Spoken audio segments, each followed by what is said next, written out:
Halo Sobat PNS Channel Kreatif, berikut keputusan terbaru tentang P3K paruh waktu resmi dari Menpan RB. Ada 29 poin keputusan resmi dari Menpan RB mengenai P3K paruh waktu. Pertama, mengenai pengertian P3K paruh waktu. P3K paruh waktu adalah pegawai aparatur sipil negara atau ASN yang diangkat berdasarkan perjanjian kerja dan diberikan upah sesuai dengan ketersediaan anggaran instansi pemerintah.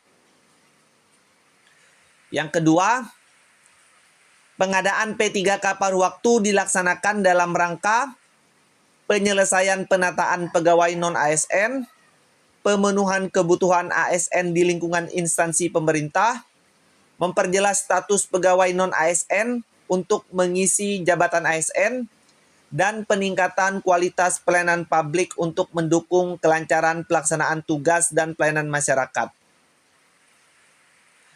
Ketiga, pengadaan P3K paruh waktu dilaksanakan untuk mengisi kebutuhan pada jabatan, guru dan tenaga kependidikan, tenaga kesehatan, tenaga teknis, pengelola umum operasional, operator layanan operasional, pengelola layanan operasional, atau penata layanan operasional.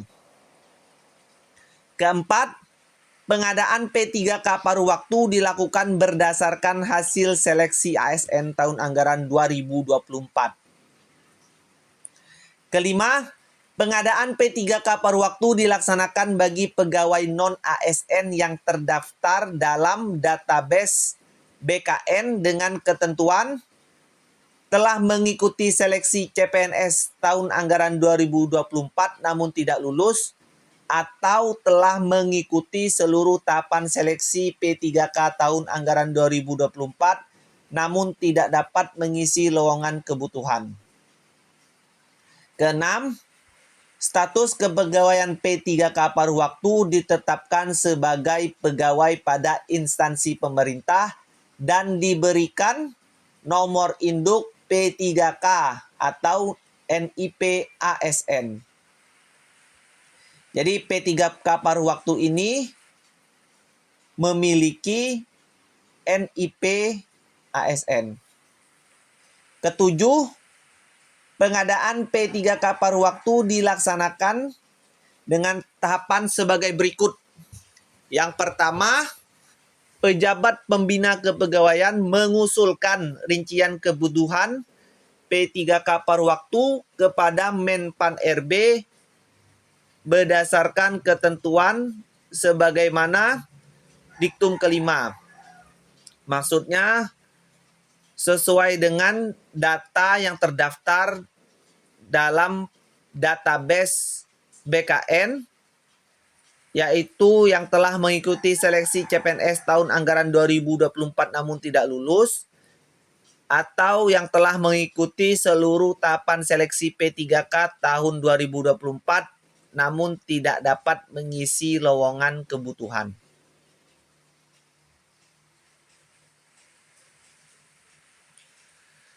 Yang kedua, rincian kebutuhan P3K paruh waktu bagi pegawai non-ASN wajib diusulkan seluruhnya oleh PPK sesuai penjelasan tadi.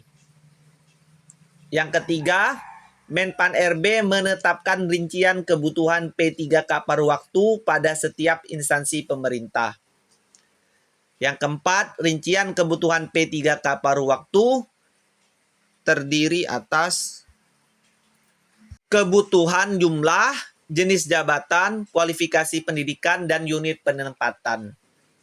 Kelima, PPK mengusulkan nomor induk P3K atau NIP ASN kepada BKN paling lama 7 hari kerja setelah mendapatkan penetapan rincian kebutuhan P3K paruh waktu dari Menpan RB.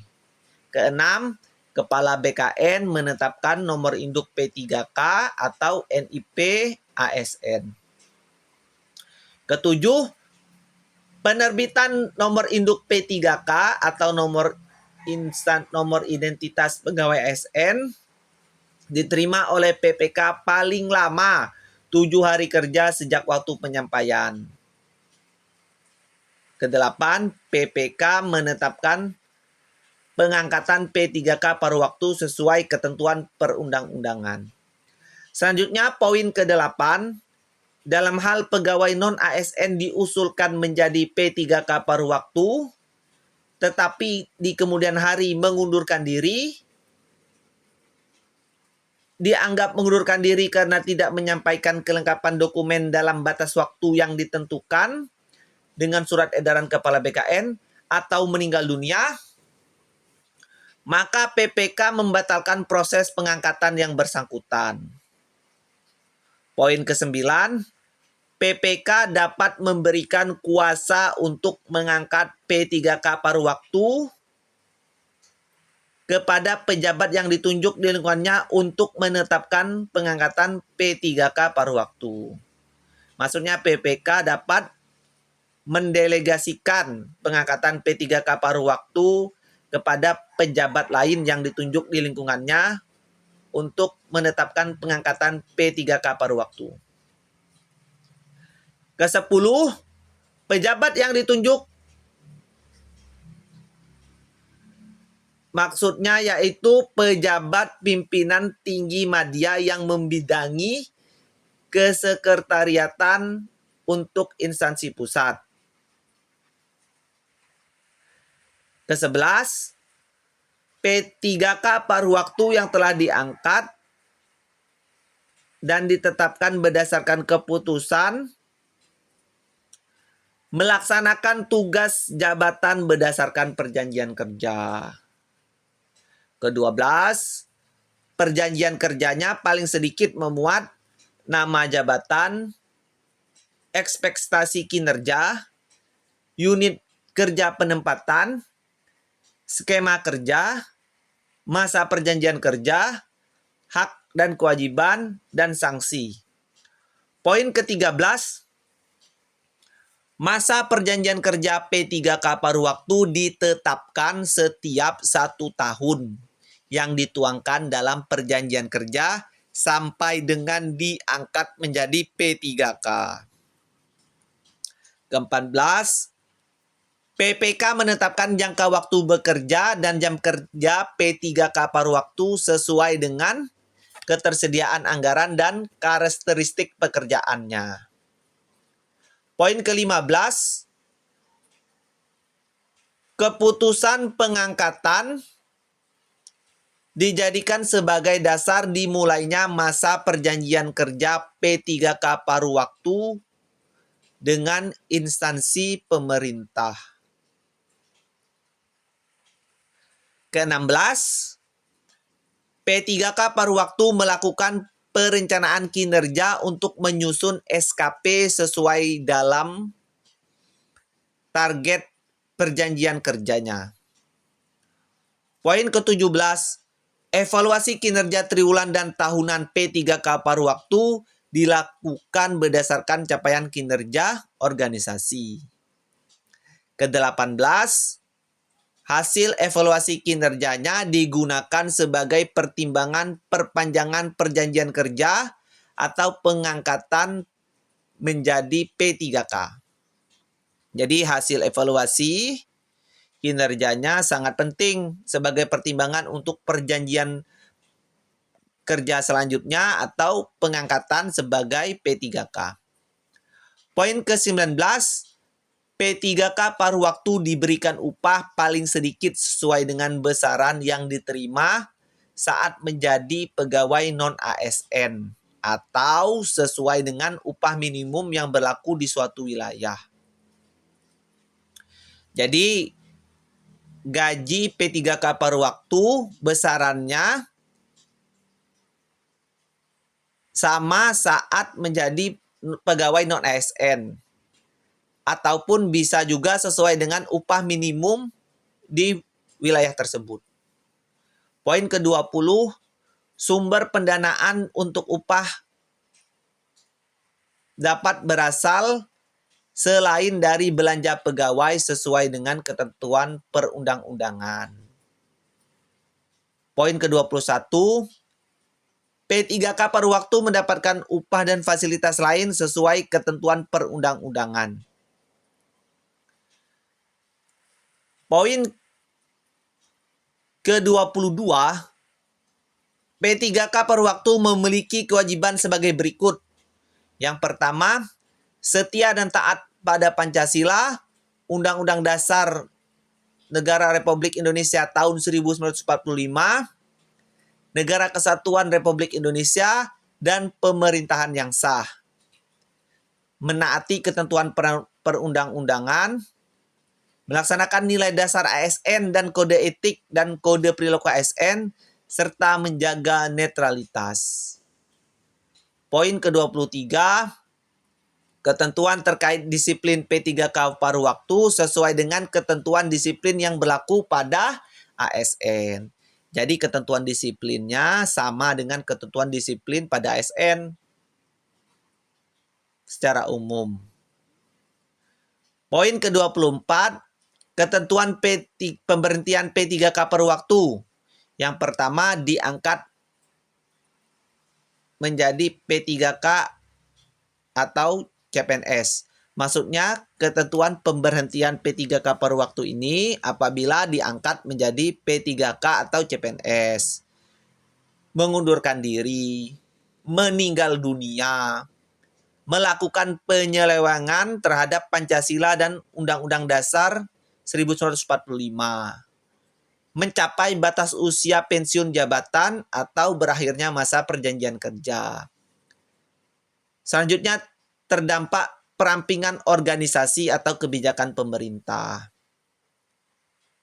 Tidak cakap jasmani dan atau rohani sehingga tidak dapat menjalankan tugas dan kewajiban. Tidak berkinerja, melakukan pelanggaran disiplin tingkat berat, dipidana dengan pidana penjara berdasarkan putusan pengadilan yang telah memiliki kekuatan hukum tetap karena melakukan tindak pidana dengan pidana penjara paling singkat 2 tahun. Dipidana dengan pidana penjara atau kurungan berdasarkan putusan pengadilan yang telah memiliki kekuatan hukum tetap karena melakukan tindak pidana kejahatan jabatan atau tindak pidana kejahatan yang ada hubungannya dengan jabatan, dan atau menjadi anggota dan atau pengurus partai politik. Poin ke-25, dalam hal P3K paruh waktu mengajukan pindah instansi, yang bersangkutan dinyatakan mengundurkan diri. Jadi P3K paruh waktu tidak bisa mengajukan pindah instansi. Poin ke-26, dalam hal terjadi perubahan organisasi pemerintah, P3K paruh waktu yang kompetensinya masih dibutuhkan dan perjanjian kerja yang bersangkutan belum berakhir, maka akan dipindahkan di unit yang membutuhkan sesuai dengan kompetensinya. Jadi pemindahannya apabila terjadi perubahan organisasi atau kompetensinya masih dibutuhkan di unit kerja lain. Poin ke-27, pengangkatan P3K paruh waktu hanya dilakukan untuk penataan pegawai non-ASN melalui pengadaan ASN tahun anggaran 2024. Poin ke-28, PPK dapat mengusulkan pengangkatan P3K paruh waktu menjadi PPK berdasarkan pertimbangan ketersediaan anggaran dan hasil penilaian atau evaluasi kinerja. Terakhir, pengangkatan P3K paruh waktu menjadi PPK dilakukan dengan tahapan sebagai berikut. Yang pertama, PPK mengusulkan rincian kebutuhan P3K kepada Menpan RB. Yang kedua, Menpan RB menetapkan rincian kebutuhan P3K pada setiap instansi pemerintah. Selanjutnya, rincian kebutuhan P3K terdiri atas kebutuhan jumlah, jenis jabatan, kualifikasi pendidikan, dan unit penempatan. Selanjutnya, PPK mengusulkan perubahan status P3K paruh waktu menjadi PPK, maksudnya P3K kepada Kepala BKN paling lama 7 hari kerja setelah mendapat penetapan rincian kebutuhan P3K dari Menpan RB. Selanjutnya, Kepala BKN menetapkan pertimbangan teknis perubahan status P3K paruh waktu menjadi P3K. Terakhir, PPK menetapkan pengangkatan P3K sesuai dengan ketentuan peraturan perundang-undangan. Demikian 29 poin resmi keputusan Menpan RB tentang pegawai pemerintah dengan perjanjian kerja paruh waktu. Jika ada pertanyaan ataupun saran, komentar dapat disampaikan di kolom komentar. Demikian, semoga bermanfaat.